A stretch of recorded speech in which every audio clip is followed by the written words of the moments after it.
So welcome everybody. For those of you who do not know who I am, my name is Gus Nakira. I am the Director of College Success for the Fulfillment Fund. Super excited for this public speaking webinar today. Really happy that you're here to join us. We have a special treat today. We have our special presenter, Hugo Carbajal. He has been an actor for over 20 years in stage, film, and TV. He's currently a professor at Los Medanos College and CSU Channel Islands. And he'll be talking to you all about the ins and outs of public speaking. So we're super excited to have him here today with us. Hugo, take it away. Hey everybody, how's everyone doing? Just give me a nice little thumbs up if I can see you. Awesome. So welcome. Today's presentation is going to focus on acting for non-actors, right? So it's going to talk about acting techniques that are helpful when creating a public presentation of some sort. If you're going to be in front of people, whether you're leading a meeting or you're doing a seminar or you're teaching a particular topic, some of these techniques would be very helpful for you to use to help you, one, with nerves, and two, with just being able to express and be able to get buy-in from your audience, right? Essentially, if you think about acting, acting is about affecting others, right? And if you're able to affect and create change, that itself is a great tool for acting. And so when it comes to public speaking, we want to create change and we want to affect others, right? So those two kind of live in the same realm. And some of acting techniques that actors use are very helpful across the board. So let's get this party started, shall we? So first of all, here's today's little agenda, little introduction of myself, which was already given, but I'll give you a little bit more details about it. We're going to do a quick little warm up. So the warm up is just something to get your body, your instrument, your actor's instrument, ready to perform, ready to present and to keep those nerves at bay, right? So if you ever think about having to speak in front of people, we feel that these nerves get really, really high, right? And so one thing that we can do is to address our instruments so that we can control the breath, control the heartbeat, and also control our speech. And the more in control we are, the less nervous we are, right? The more prepared we are, the less nervous we are. So it's all about aiming towards less nervousness so that we can be present and be ready to do what we have to do and do what we care about doing. You know what I mean? Um, so then we're going to talk about three major qualities of a captivating performance. Is like what makes a captivating performance. We will go into a little deeper into that, and then we'll end with a quick little Q&A session for you, so you can ask further questions. Um, Gus has a little bit of a survey for you, just so I can gauge sort of where you are in terms of your public speaking skills and abilities. So if you wouldn't mind taking a quick minute to fill that out, just so I can see what my audience is, it would be great. Um, oh, nice. Okay. All right. All right.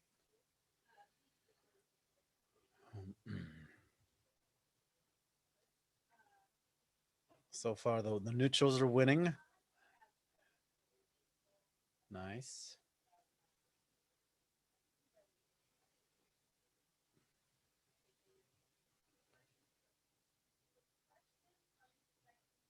Yeah, so as we look at this, the second question talks about interviewing, networking, giving presentations. All of these are some sort of public presentation or some sort of like being in front of others, being exposed to others, and being seen by others, right?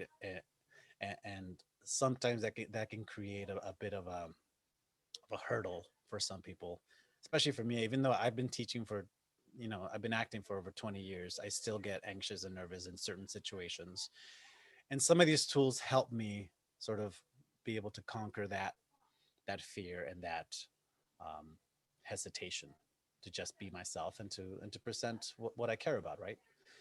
Because ultimately we want to care about what we talk about and want to make it personal. So it seems like the neutrals. So everybody, for the most part, people are kind of in the middle about how comfortable they are in speaking public. We've got some confident folks in here, and then some folks that are not so confident about it. Excellent, wonderful. Let's get this party started. And I already said that already, so the party's already going. My name is Hugo Carbajal. I am from Mexico. I am an immigrant from Mexico. I've been in the States for a long time. And I studied theater. I studied acting in undergraduate and graduate school. I am a professor of theater at Los Medanos College in CSU Channel Island. I do that part time because I'm also a working actor. I'm constantly pursuing different projects. I've done work on stage. I just recently got off of a tour in the East Coast with a wonderful play that toured for about 6 months. I've done some TV work. I've been on Brooklyn Nine-Nine, Scandal. Um, Coming up, you'll see me on Bosch, in the last season of Bosch. Um, but I'm also an introvert. I'm a big time introvert. I like to keep to myself, and I get energized by being by myself, right? And so being in front of people takes a lot of effort for me. Some of you may identify with that. Being an introvert is it's like, "Ugh, I don't want to be exposed to people," but there's a beauty in it that I love. The challenge of it, the challenge of like putting myself in situations that are less than comfortable helps me grow. And so I encourage those of you that are introverts, know that it is within you to do it, and know that it is within your power to succeed within that realm, right? So so don't feel like you just have to be a hermit and play it safe. Once in a while we have to come out of our shells and shine our light on the world, right? So that's the whole idea. Um that's me in a nutshell. I'm also, oh yeah, I already said I'm a teacher, and yeah, forget about me. Enough about me. Let's talk about you. Let's keep it moving.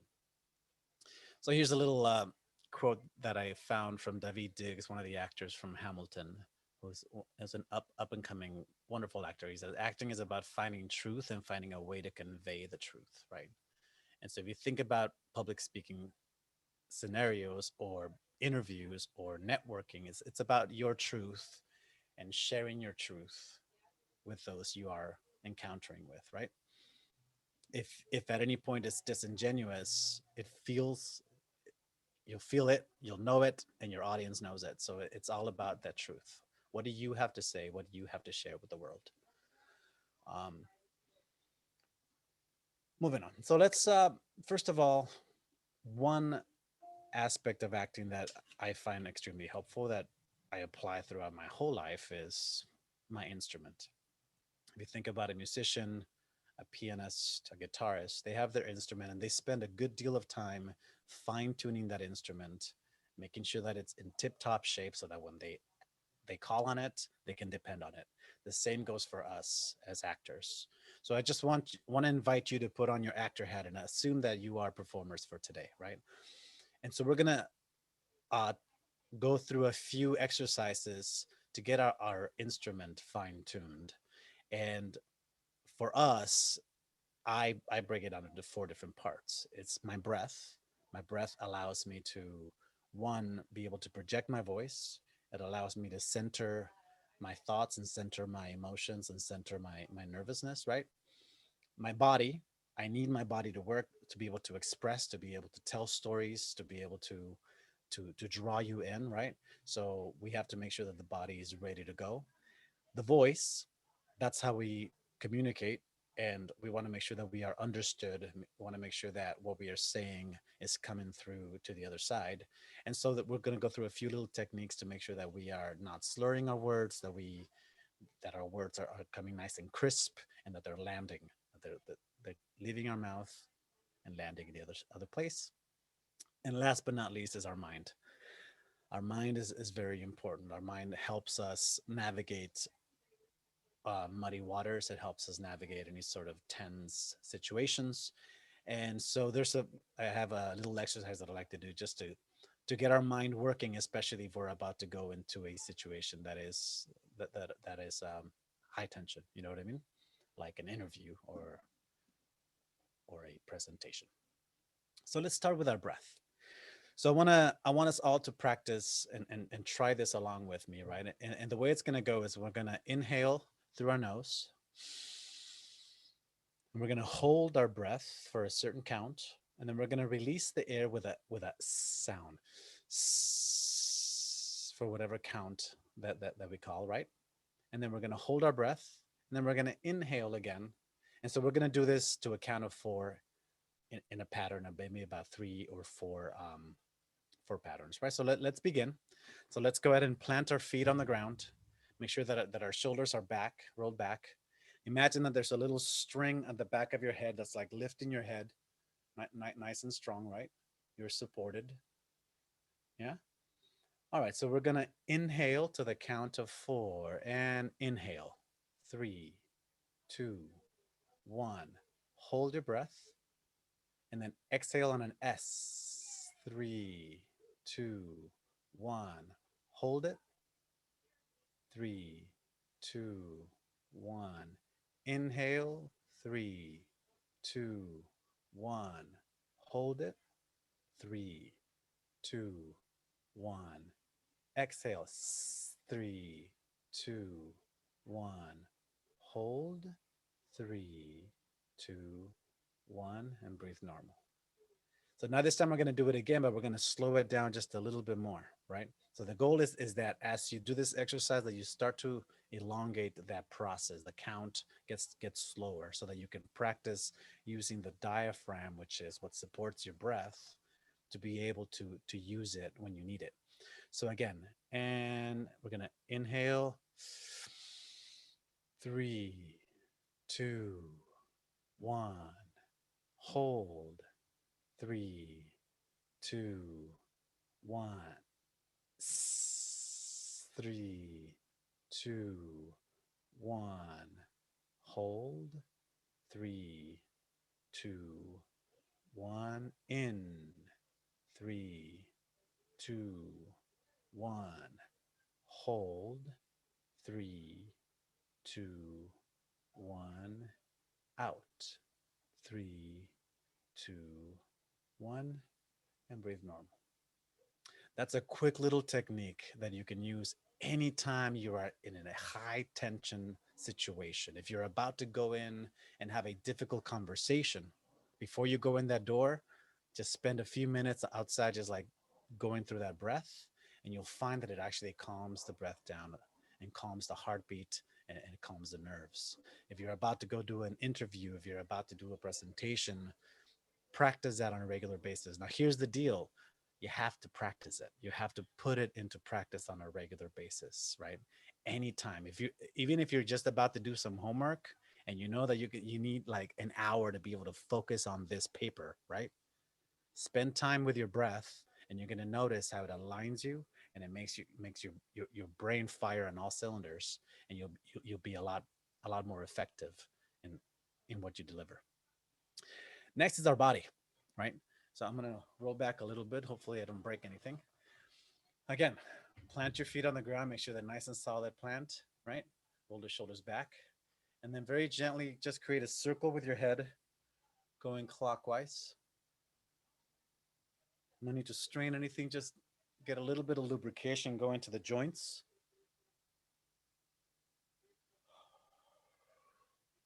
And since we've already invited our breath into our practice, let's make sure that our breath is also a part of this. Now we pause and we go the opposite direction.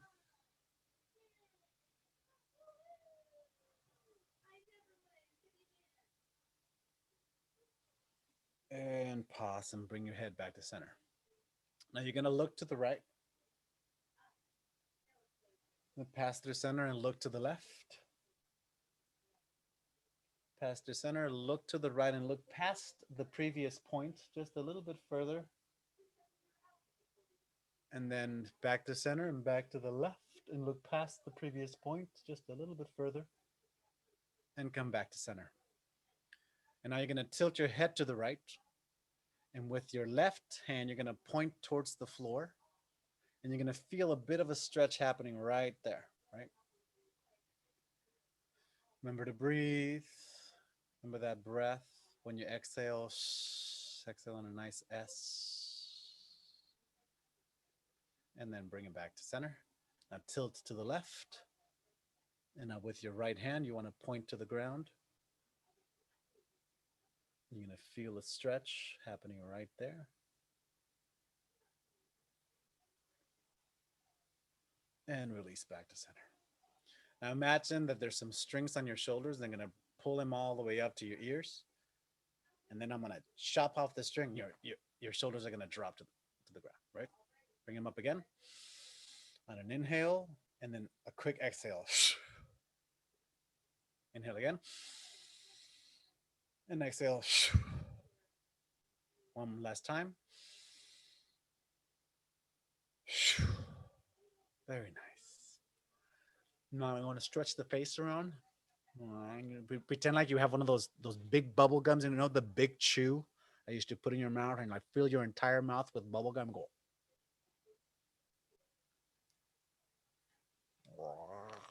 It's a very big chew.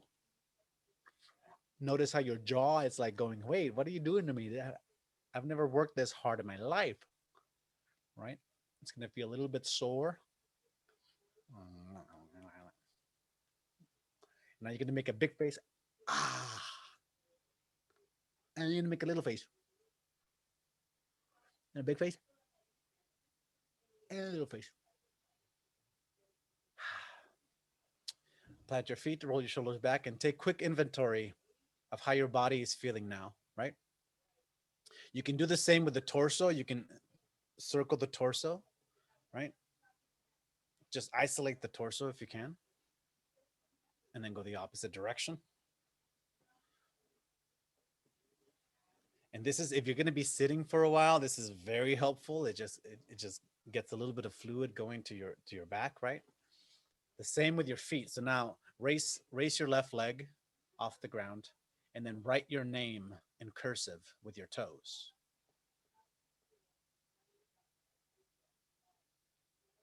You can't see it, but I'm doing it. All right, now the right foot, raise it off the ground and then write your name in cursive all the way through to the end. Full name, including your middle name and your surname and your mother's maiden name. Just include it all in there. Just write it all. Make sure that the toe feels nice and tired afterwards. Shake it off. So now take inventory. You feel the blood kind of rushing through your body, right? That makes you alert. That makes you a little bit more aware of the situation, and it brings you into the moment and gets you out of your head. That's our body. Now let's talk about our voice. This beautiful instrument that allows us to affect others. And that is our whole goal with public presentation. We want to affect others, right? We want to bring them in. We want to invite them into what we have to say and share our light with them. So let's start by just blowing out the lips like this.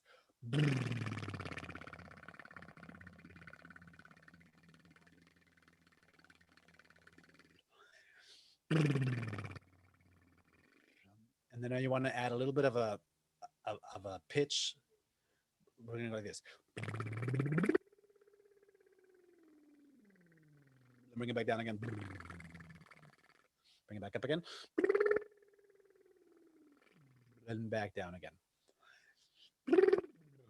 Pa, pa, pa, pa, pa, pa, pa, pa, pa, pa, pa, pa. Nice. So now,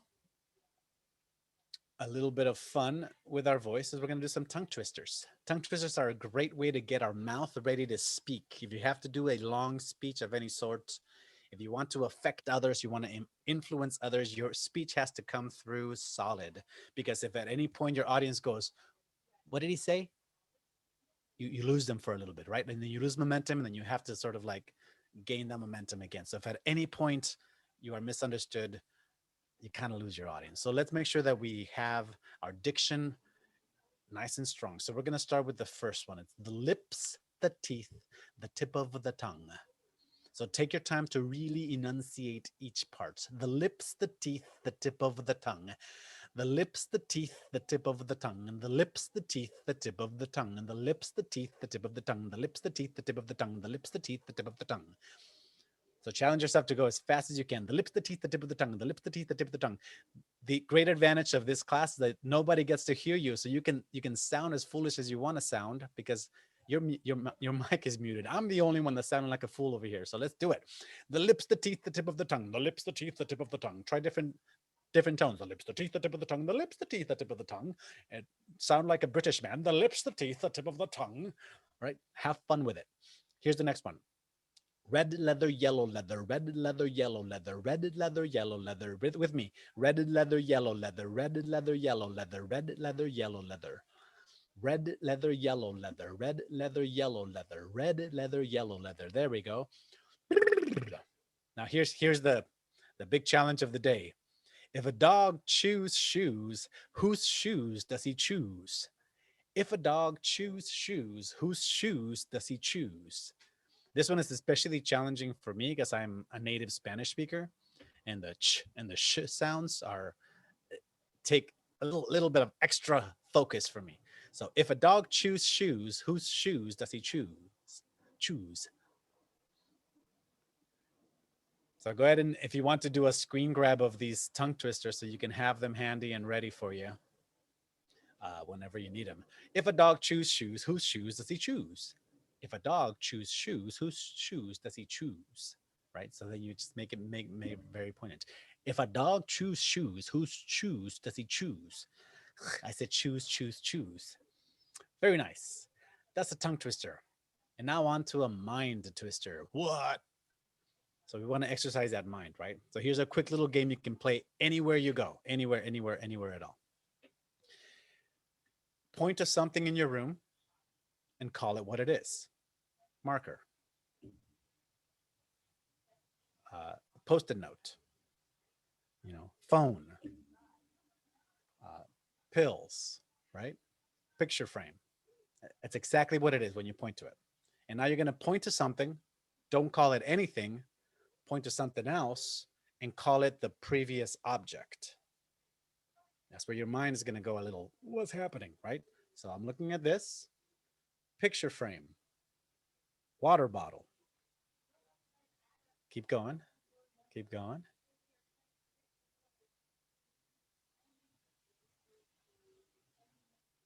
All right. Back to neutral. Now, the next challenge is to point to something and call it something that it just completely is not. Mom, dog, my cat, lunch, hamburger. So this game you can play pretty much anywhere. You can play it silently. Just like if you're in a waiting room or something, right? And you just want to get your mind focused, just play the game, pointing at different things and calling it what it is, and then what the previous thing was, and then something it totally isn't. Just a little thing to get your mind working, to get your mind nice and warmed up. All right, so now our bodies should be nice and warm and ready to go. So now I want to talk about the three qualities of a captivating performance, right? If you think about your favorite actor, if you think about your favorite shows, what is it about them that they're doing that makes you go, what are they doing? I want to pay attention. I want more. I want more. I want more, right? So it's because the actor has a genuine connection to what they're talking about. That's the first thing we want to talk about. That we feel that that actor really cares about what they're speaking about. Yeah. Or you think about influential speakers, like when they really speak and they really grab you. Think about preachers. Think about motivational speakers. Right?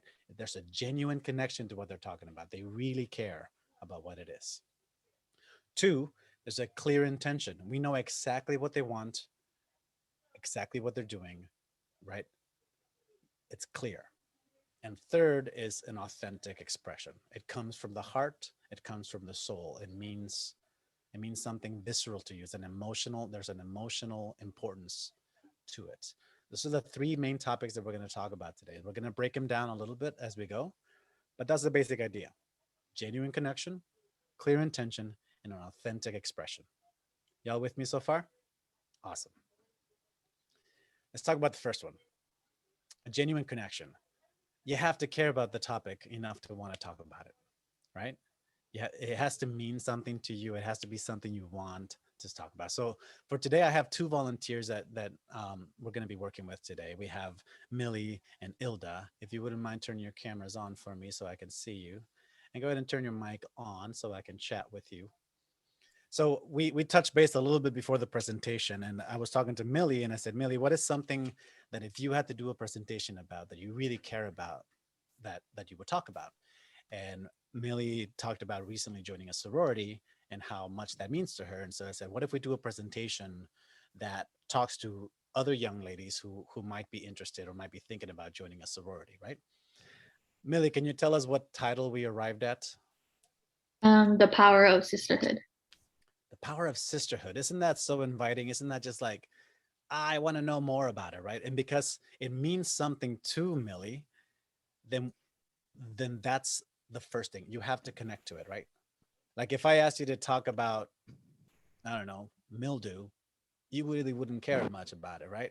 If I asked you to talk about, I don't know, flooring, you'd be like, I can't come up with any. But if I asked you to talk about your experience being in a sorority, even if you just joined, there's an excitement. There's a little bit of a fuel there for you, right? You can already start to think about, oh, I can talk about this. I can talk about that. Give me three things you would talk about in relation to the power of sisterhood. I will talk about recruitment, the process of recruitment. Um, I just had Feel a Week, and um, So maybe a little bit of time explaining what that is, right? yeah. Yeah. For those of us that are not familiar with it, you maybe spend a little bit of time explaining what that is. Yeah. Mm-hmm. Yeah. Awesome. And then like maybe a little bit of like why you joined, why, right? Yeah. That can draw in your audience going, oh well, I kind of share that sentiment. I think that that would be a good reason for me to join, for the camaraderie, for the sisterhood, for the support, right? For all Mhm. these beautiful things that a sorority can do for you. Yeah. Yeah. Awesome. Let's talk to Ilda. Ilda, we have a much fun topic for you. You want to talk about gaming, and you want to specifically talk about playing in freedom mode, right? Yeah. What's the title that we arrived at with your piece? I don't think we arrived to a title, did we? Did we? I'm The, sorry. we said the joy of playing freedom mode. Oh, okay. Yes, the joy of playing freedom mode. Yes. You're welcome to change that title if it doesn't ring for you. You know what I mean? No, Like if that's it's like fine. it's not motivating enough, great. Mhm. Then you can think about a more motivating title for you. Because if it means something to you, right? If you care about talking about it, people are gonna listen.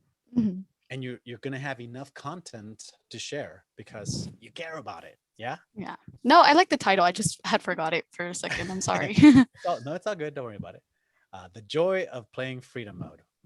That is so inviting. That's a book I want to pick up. That's a TED talk I want to sign up for. You know what I mean? Right? The power of sisterhood. Like that already makes me want to go. Ooh, what's that about? Right? Because there's power, there's sisterhood. Those are those great things that are inviting. Yeah. So do you feel like when you think about that title, when you think about that topic, is there something in you that just feels warm, that feels right? Yeah, because it means something to you. Yeah, it feels like, when people like when you're about to get into an argument and you're like planning out you're gonna say, you have like that flame inside you. It's like Yeah, you have that same flame, it's like you have this passion to talk about this topic. And I feel like that's very synonymous, like that same feeling. yeah. When you brought up the topic, you were talking about how other people like always forcing you to like, no, play in difficult mode. You got to be killing people. You got to be doing this and that. But you're like, no, that's not what I want to do. I really get joy out of playing in freedom mode, right? That's such a unique point of view that creates interest, right? That generates enough interest from your audience. Like I saw some nodding heads from the audience, even going, yeah, that's I like that. I've been playing Assassin's Creed lately, and sometimes I literally just want to explore the Greek world. Like I don't want to go and kill anybody. I just want to go like, oh look, it's a pantheon. Oh look, it's you know what I mean. Just explore this beautiful world that they painted. Um, they took like meticulous time creating and recreating the Greek world. So I enjoy it in those times. So I would want to tune into your presentation because of that, right? Thank Because you. it means something to me because it means something to you. Yeah. Mhm. Think about it that way. So now we talk about clear intentions, right? You have to be clear about what you are doing and what you want from your audience. Yeah. Like what is the effect you want to have, the why. We already talked about the why. This is the what. What are you doing? Right. So three terms that we use in acting quite frequently are objective, obstacle, and this is a typo. This should be action. The third one should be action.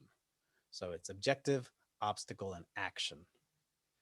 Um, the objective is what do I want? What do I want my audience to do, think, or feel, right? Like, how do I want to affect my audience?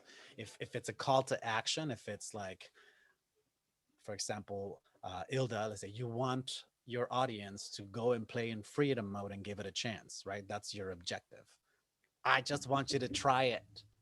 For all of you haters out there saying that I should play in difficult mode, I want you to try it. Yeah.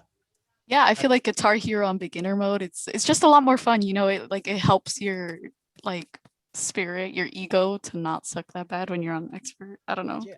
Yeah. So, but your goal is for those of you you're talking to at least give it a try, right? Mhm. Cool. And for Millie, your goal is to hopefully get some recruits, Yeah. right? To hopefully inspire someone else to say, I want to be a part of that. Yeah. So that's your objective. That's your goal. If that's your understanding that that's what you want to get buy-in from people, then you know how to approach your speech and know how to approach your visual essay, right? Yeah. Next is an obstacle. There's always an obstacle. If you think about drama, drama is boring when the actor when the character gets what they want from the beginning. When there's nothing standing in their way, it's just not interesting to watch. But what makes drama interesting is that there's something in the way. There's like, I want that, but there's this thing in my way that I have to conquer. Yeah. And that's what creates intrigue. That's what creates this feeling of like, how are they going to conquer that problem, right? So then you create you present a problem. So what do you think, Ilda, is a problem or an obstacle that stands in the way of people wanting to try freedom mode? I guess the main obstacle would be like the worry of what others think. I feel like people, when they see you play on like beginner mode or like freedom mode, they kind of think that it's not really like playing a game the way as it should be. So I guess the obstacle is overcoming that, like, you don't really have to accept what other people say or what they think about your own gameplay experience. So like a Yeah. reputation, right? Like, Yeah. man, they're gonna laugh at me if I'm playing in freedom mode, right? Like the fear of being made fun of. Yeah. Yeah, that's a pretty strong obstacle, right? So something that we have to overcome, because there's gonna be a joy in playing freedom if you are willing to overcome that obstacle. And here in your telling of the story, you can talk about a moment where you came across an obstacle that kept you from playing freedom or kept you from giving it a chance. Yeah. Millie, what is an obstacle for you? It's sort of the same. The fear of getting out of your comfort zone, meeting new people is scary, Mm-hmm. and just being afraid of you're gonna get judged by everyone. Could it be also that because there's a little bit of a stigma around sororities and right? Mm-hmm. And so like, how do we overcome that stigma, and show that there's something more meaningful to it, right? Besides just the initiation process that we hear about in the news and we hear about, you know what I mean? So like, there's all these sort of ideas that people have already created around sororities that might limit them from giving it a chance. Yeah. So if you think about those things, those are your obstacles. That's your obstacle. So now we know. Now I know what I want. I know what's in my way. Now what do I do about it? That's my action.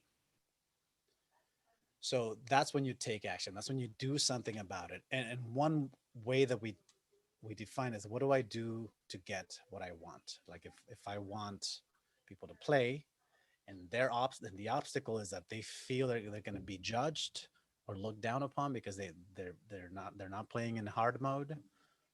What do I do? Right? Maybe I can demonstrate that it's actually a lot of fun.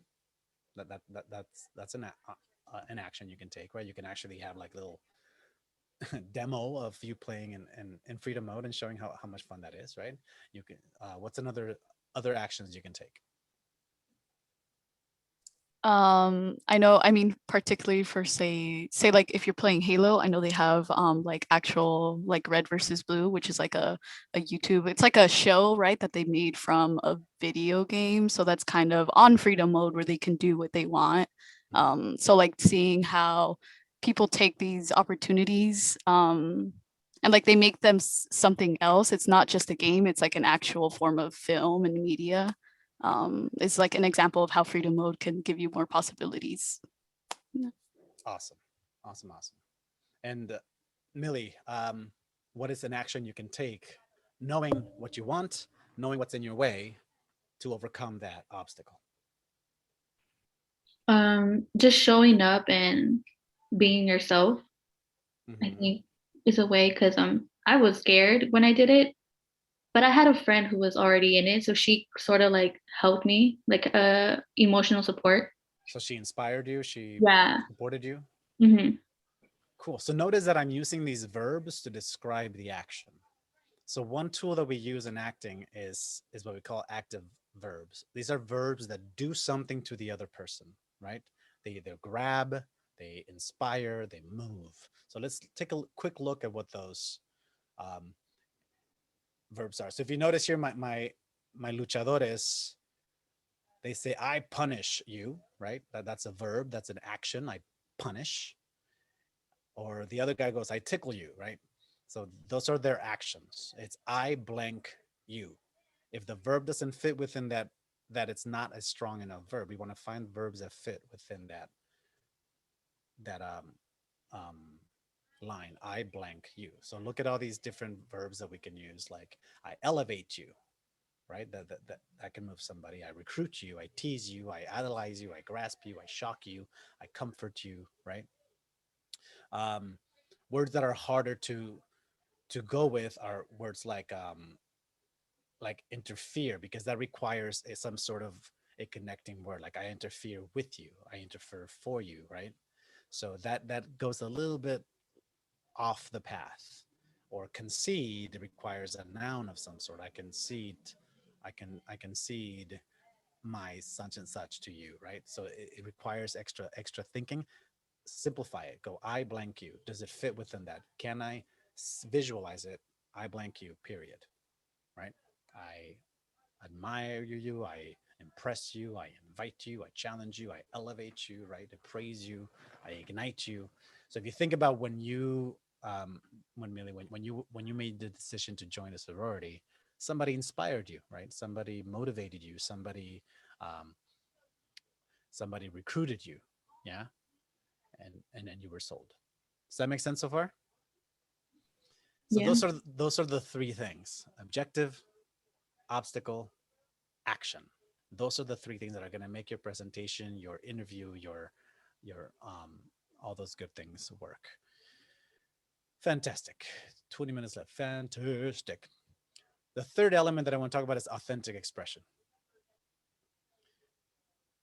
To authentic expression, there are three parts of it. There's an emotion, there's the imagination, and there's a playfulness. So this is once you have your plan, right? You understand what you want to talk about. You understand that it means something to you, the why, right? Then you sort of have a plan of action. You understand what you want, what's in your way, and what you're going to do to get it. So now it's time to execute it. Now it's time to actually put it on its feet, right? And in order for that to be effective, we need some sort of authenticity to happen. So, in terms of emotion, what pulls you emotionally to do that? When you chose to join the sorority, Millie, um, was there some sort of emotion attached to it, like safety, like camaraderie, um, happiness, joy? Like what is the emotion that pulled you towards it to join? Definitely happiness and safety. Hmm. I felt very comfortable with them. So Cool. So if you're happy in your execution of your presentation, people are more likely going to join you than if you're like, "Hi guys, I want to talk to you about a sorority. It's kind of cool, I guess. I guess you can kind of have a good time and you get to have parties. You know what I mean? Like there's not much emotional attachment to that, right? But if you're like, oh my God, I want to tell you guys about how exciting this is, right? Like if you notice my excitement about acting, even though I've been doing it for 30 years, I still love it. I still want to teach it. I still want to share it with the world, right? Because there's excitement and there's a joy to it for me. Yeah. So there's that emotional little bit of fuel underneath it. The next part is imagination. Allow yourself to think outside the box, right? Think about all the possibilities of ways you can ignite others to join you in the thought process, right? Sorry, let me go back to Ilda, what's your emotional connection to this? Like, what does it mean to you? Um, Is it that you get to play and sort of be peaceful and not have to worry about killing anybody on the game? What is it? yeah, I guess literally it is just freedom to do what you want in like a digital world where you're And not forced to kind of like just follow through with whatever everyone else does. yeah, and what does freedom feel like to you? Really good. Wait, is that not what you meant? I mean, good, yeah, good. But what is an emotion that you feel like when you are free? Who do you get to be? Like, who are you? I don't know, I guess I feel a sense of peace and just actual like enjoyment for like my own experience. Awesome. Mhm. And so then, if you bring that into your presentation, you're more likely to get buy-in than if you sort of like are not emotionally attached to it, right? Mhm. Next is the imagination. So there's different ways to present it, right? So that you can think outside the box. Do you get to maybe dress up as one of your favorite characters, like do some cosplay, right? Um, or you get to show yourself playing the game on a big screen, right? Mhm. Or possibilities are endless. So how you present it, how you do it, doesn't always have to be the way everybody else does it. And you're already breaking the mold by saying, let's play in freedom mode and not in hard mode, right? You're already being giving us a unique perspective. So why not do a unique, present it in a unique way? That's not just Mm. like talking, right? Maybe Yeah. play, maybe take us on a journey with it, right? Um, and demonstrate that way. For you, Millie, what are some imaginative ways that you think you can present it? Maybe you can do like and forgive me because I don't know the terms, but when you do the marching together with your sisters, what's that called? Uh, the like the choreographed movement. Honestly, I don't know. Because I used to date someone that was in a sorority, and they would always do these like very like specific chants and movement that happens together. Maybe maybe a display of that, right? Where it feels like people are together. You're working as a team, and maybe you get to pump people up, right? Or and this is just me thinking, like I'm not even in that world, right? So you're there in the world. Maybe you can find ways that are imaginative to present that, and to make it stand out, right? And don't be afraid to think outside the box. Yeah. Um, Yeah. last but not least is playfulness. You have to have fun. You have to enjoy what you're doing. You have to do it because you care about it, because you like it, because it feels so good, right? And because it brings you happiness. And if you're enjoying it and if you're playful about the way you present it, you're very likely to get buy-in from people. You're more likely to influence others in a positive way. Do you know what I mean? Because if somebody is just like, I remember I took an astronomy class when I was in college, and I was super excited to take the class. I couldn't wait. But then the teacher would teach like this. The anatomy of the moon, and he would always like teach to the classroom to the blackboard, and I would fall asleep in class. I would like sit there like this, like, come on, this has got to be interesting. And he completely turned me off to astronomy, even though going into it, I was really excited. But because the presenter wasn't enjoying, wasn't imaginative, there was no emotion to what they were doing, and they were certainly not playful in the way they did it, I really lost interest in it. But then I took a psychology class because my counselor said I should take it, and I was like, oh, I don't want to. But then this teacher would just out of his pores come out with excitement about what they were teaching, right? He would teach with his hips. He'd like, isn't this incredible? Like things like that, like, oh my God, right? And every single topic was such a major discovery, and he would discover it in the moment, and he would laugh with us, he would tell jokes, and he would keep it so interesting that I actually gained an interest in psychology at the time. You know what I mean? So it really is about that playfulness, that imaginativeness, that emotion that will really impact your audience, right? Care about what you're talking about. Yeah. Um, awesome. I think, yeah, this brings me to my final quote of the day. And this is from Glenn Close. Some of you may not be familiar with her. Some of you may, but she's a fantastic actor that's been around for quite a long time. If you ever watched 101 Dalmatians, she was Cruella. Um, she says, acting to me is about the incredible adventure of examining the landscape of the human heart and soul. It should be the same for your presentation. Like it's about the heart and the soul. The more you share from your truth, from your heart, from what means something to you, the more you're going to be able to get buy-in from people. You get to influence others. If you want a raise, you can talk to your boss. You talk about how important that raise is for you, not just because of money, but because it means this. There's these challenges that you want to overcome, right? And you're playful about it, and you say, "This is I get to show up a much happier person to work," right? And all of a sudden, you have that buy-in. If you want to do a presentation, if it comes from the heart, it comes from the soul, you're going to notice how impactful you can be, and how moving um, you can be. And it's in everyone's potential, right? It's not just something that some people are born with. It's a skill that you can work towards, that you can practice, that you can plan, and that you can have a good time with.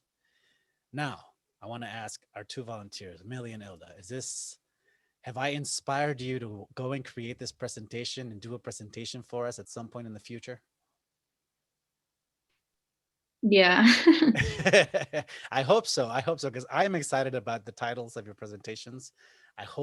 Hopefully you'll create something, and if you want to invite me, feel free to invite me, and I will attend, and I will be your number one champion. Be like, yes, do it, and I can coach you if you want. I'll be happy to. All right. So now I'm going to open up for any questions you might have. I might have answers. I might not. Good luck. Gus, I don't know if you want to lead the Q&A. And otherwise, we can bring this to a close. Sure, yeah. So thank you, Hugo. That was great. Thank you, Ilda and Millie, also for helping us out. We really appreciate that. So students, at this point, if you have any questions concerning public speaking, whether it's like tips and pointers on how to get started, whether it's, like I said, a presentation, how to overcome fear of speaking during an interview, during networking, elevator pitch, whatever you feel that you might have questions on, we do have about a little under 10 minutes to answer some questions if there are any. So you can also write them on the chat. You can message me directly or privately if you don't feel like asking questions in public. But definitely open to hearing some questions. Rachel, did you want to chime in? I have a question. Hugo, so when we're in an interview situation, like sometimes like that's definitely can be stressful or anxious because we want to do well and we care, it's important, and so I was just thinking about when you were saying, authentic and having some of that imagination and creativity, and I'm wondering if you could give an example of how to do that in that moment. I think it's about focusing on what you have to give as opposed to what you want to get, right? Okay. And so, like an interview, for example, right?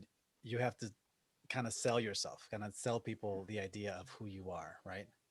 And so if you go in there going, I have to get this job, I have to get this job, I have to get this job, but there's not really any sort of fuel underneath it besides just wanting the job and wanting the money, you're going to come off desperate, right? For example, at auditions for myself, like when I go on auditions on a constant basis, I'm on a constant mode of interview, like on a pretty regular basis. And just Right. For every actor, just when you think you make it, you really don't, because you still got to audition for the next part, right? And so one great thing that happens is that instead of approaching the audition as if I need to get this job, I approach it as this is another opportunity for me to express myself. Do you know what I mean? And at that point, it gets rid of the pressure of a final product, and it just allows me to have an audience again for a brief amount of time, whether it's one person or three people, it doesn't matter, because I get to express myself, right? So if you see the interview as an opportunity to authentically express your being, people will either buy it or not. And if they don't buy it, it's not meant for you. You know what I mean? Then there's something better for you. But if you're just authentically yourself, expressing yourself, you're going to align yourself with the people that want to be aligned with you, because you are truly and authentically yourself. And it's just another opportunity to express your being, to share your light, to share your gift. You know what I mean? Does that make sense? Yeah, I appreciate that. I really like what you were saying about not be like being focused on what you have to give rather than what you're there to get, because sharing your passion or what you're excited about or why you think this is a great fit or what you'd like to do in this place, what you're looking for, what you've been doing that's exciting, like then they get a sense of who you are as a person. So yeah, I liked how you framed that. Thank you. That was really helpful. All right, Hugo, we have a question from one of our students. If you stutter or mess up a word in an interview, and I guess it could just be anywhere, right? Not necessarily just an interview, but how do you recover or how can you recover? Well, one thing you don't want to do is go, oh, I'm terrible. I'm a terrible person. I'm going to beat myself up because I stuttered because I made a mistake. Allow yourself to be a human being and know that mistakes happen, right? And they'll happen in the most inopportune times, the most unexpected times. And it happens to everybody. Even the person interviewing you is going to make a mistake, right? So invite the mistakes, learn from the mistakes and learn from them as opposed to beating yourself up. In acting, the worst thing you can do is to stop the movement of the play because you've made a mistake. You have to just keep driving through it. You know, if it's I don't know, if it's just stumbling on a word or stutter, that's okay. I mean, then it's not that big of a deal. If you sort of like said the wrong thought and go, "Oh, let me correct that," and then you correct it, right? Um, in in an audition, whenever if I ever make a mistake on my line, if it's towards the beginning of it, I go, I'm gonna start again, right? And then I start my speech again. If it's towards the middle, I just keep driving through because they're not sitting there with a script making sure that I'm hitting every single note that I'm supposed to hit, right? It's it's more about, again, that authentic expression of my being myself. Do I acknowledge when I make a mistake and keep going forward, right? Or do I beat myself up about it? Think about the other side. Do you want to work with somebody who's constantly beating themselves up? Or do you want to work with somebody who champions their mistakes and learns from them, right? So if you can demonstrate that in the interview, that you can make a mistake, recover, and keep moving forward, it's going to be a lot more impressive than if you spend a minute or two apologizing and say, I'm sorry, I'm sorry, I'm sorry. That's not really me. I don't typically do this, right? Like that kind of thing is can turn people off from you, right? So allow yourself to just, cool, I made a mistake. Let's keep moving forward. Or that's funny, laugh it off. You know what I mean? And keep moving forward. Perfect, thank you. And then India, you said you had a question. Did you want to unmute yourself and ask it? I have a question. So for me as a creative person, I enjoy like making presentations, etc. So how important do you feel visual aids are when doing presentations? Well, if you notice, I had my visual aids that I spent a good deal of time putting together because I care about the way it looks. You know what I mean? I didn't want to just be some blank pages with words on it. So it's part of my expression. You know what I mean? Like this is a little bit of my personality. I took careful time picking who these folks are going to be, what facial expression they're going to have, because it matters to me and it shows a little bit of my creativity. So never ever be too shy to have visual presentations. You know, we talked about imagination. That's where you stand out. That's where you get to like share your own voice and share your own point of view. And if you can do your presentation in a poem or in a rap or in a song, like why not, right? If you can if you can do some visual aids, or if you can bring in a guitar and sing a song, like why not? Like why does everything have to be a very specific way all the time, right? Like ABC. No, have a good time, straight from the path and come back into it again, right? Um, and there's a lot of joy and there's a lot of, if you think about, most people don't exercise their creative muscle on a regular basis. And we are drawn to people who do exercise that creative muscle. That's why we watch TV. That's why we listen to music, because these people are fully expressing their creative muscle, right? So if you have that and if you're working on your creative muscle, use it, share it with the world, and invite them into your creativity. And you're going to notice that a lot more people are going to be drawn to you and what you have to offer and what you have to give. You know what I mean? Never, ever, ever, ever apologize for your creativity. That's yours. That's yours to have and yours to share. Yeah. Great. Awesome. Great. Thank you for that, Hugo. So for students, I uploaded a link on the chat. So please go ahead and complete that survey. It should take you about 2 minutes for attendance purposes, but also we want to get some feedback and want to make sure that we're continuing to provide you presentations that you're genuinely interested in. So Hugo, we have about 2 more minutes. Just maybe final words of advice for students when public speaking, anything that, just one of the more important things that you would like them to take away from this.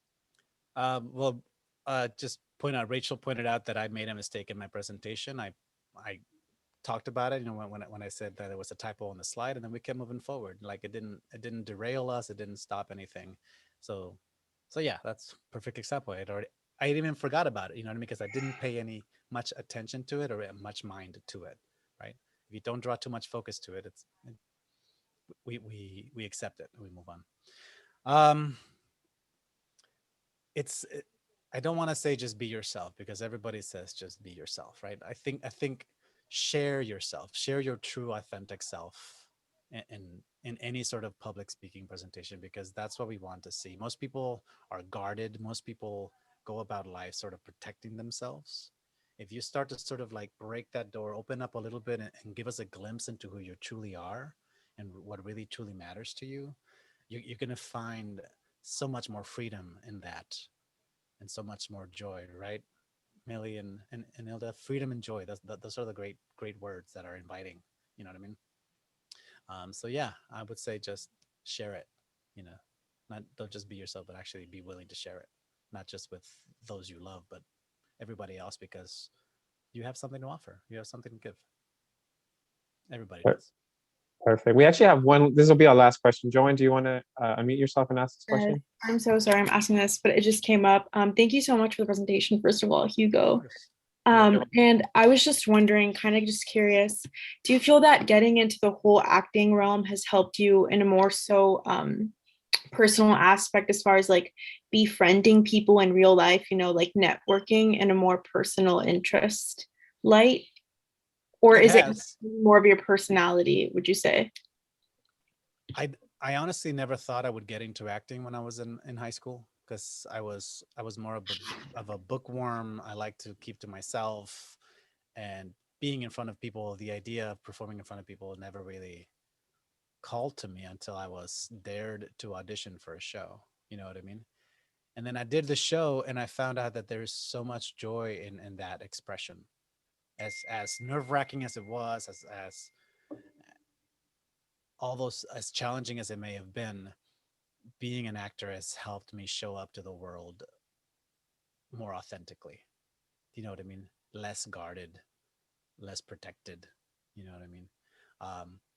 It doesn't, I'm not saying everybody should go out there and be an actor, because it's not for everybody, and it has its negative side. Like, like I spend a good deal of time not working because of the competition, right?